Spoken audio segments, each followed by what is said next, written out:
I just want to briefly mention something from the video of who created God. A lot of atheists took that the wrong way. They were like, man, where's your evidence of God?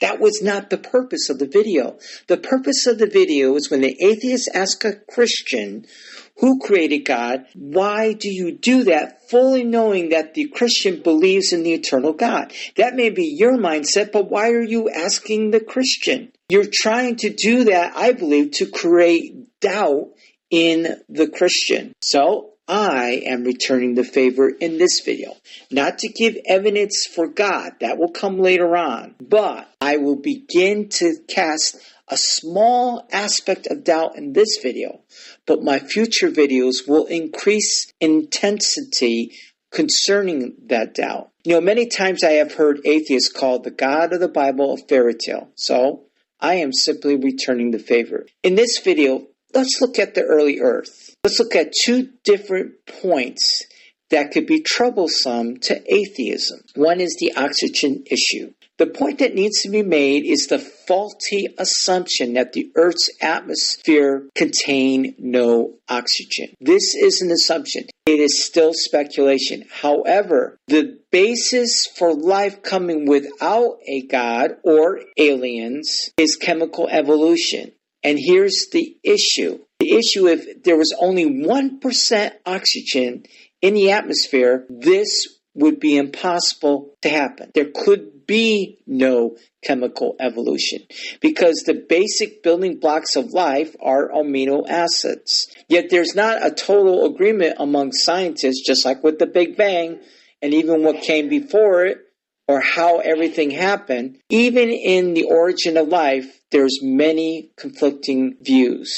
Yet can one honestly say that scientists that studied the early Earth's atmosphere are in agreement with those scientists that are trying to figure out how life began? Because think of it, if there was at least 1% oxygen on Earth, then everything that these scientists have come up with to say that life began by chemical reactions is just a fairy tale. If the early Earth did have oxygen, then the atheists could not use chemical evolution as a means of how life started. That only leaves two options, either a God who was smart enough to figure it all out, or life came by some other source, by aliens. Now somebody said, well, we just don't know everything yet. I don't agree with that premise whatsoever. That's a weak premise. And I think that's an excuse for your weak premise. Because we already know amino acids are the building blocks of life. What else can you use if this particular theory or this particular belief is proven untrue simply by the understanding that there was enough oxygen in the early atmosphere to make it impossible to happen?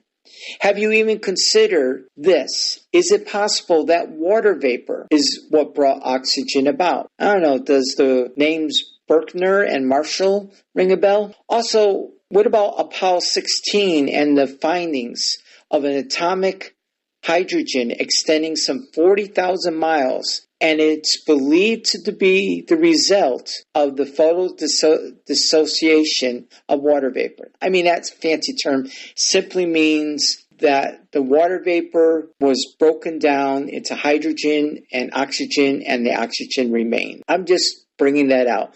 I mean, is the bias against a God and the assumption that the early Earth must be oxygen-free based on science?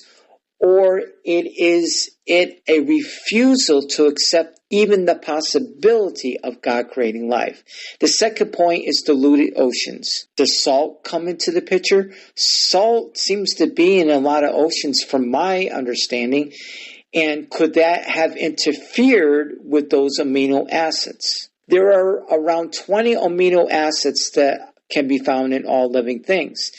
Does that mean that all amino acids are good? Could some of them be dangerous or be that which would hinder a chain of amino acids from becoming something of life? My final point in this video is concerning amino acids that could be used to form the first cell.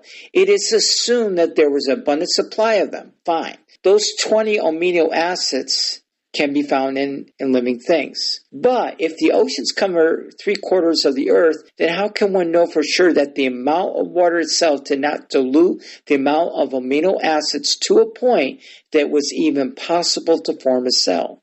I mean, what happens if there were other amino acids that are not in life got mixed in? What would happen there? Second, what about the other chemicals such as, salt, sugars, and other stuff that would destroy those bonds that could have started? Do you take an account for that? And how did those particular dangerous chemicals were kept away from amino acids without some kind of God guiding the process? To me, this casts doubt on the concept of life developing from a diluted and dangerous chemical soup that would also have been present in the early earth. So, in conclusion, this video purpose is to simply introduce some doubt concerning chemical evolution. Its purpose not to blow you away, but to simply offer doubt. I don't think most atheists all of a sudden woke up one day and say, hey, I'm an atheist. I believe it began with a little doubt. So I'm simply offering doubt to atheism. And I'm being very direct and honest concerning it. Because if what you believe is true, then this should not affect you at all. But if there is some truth to it, then this could be something that might be life-changing. Now, I will continue to make other videos, and it will intensify concerning the doubt of why I believe atheism is not good for someone who uses critical thinking. Thank you very much.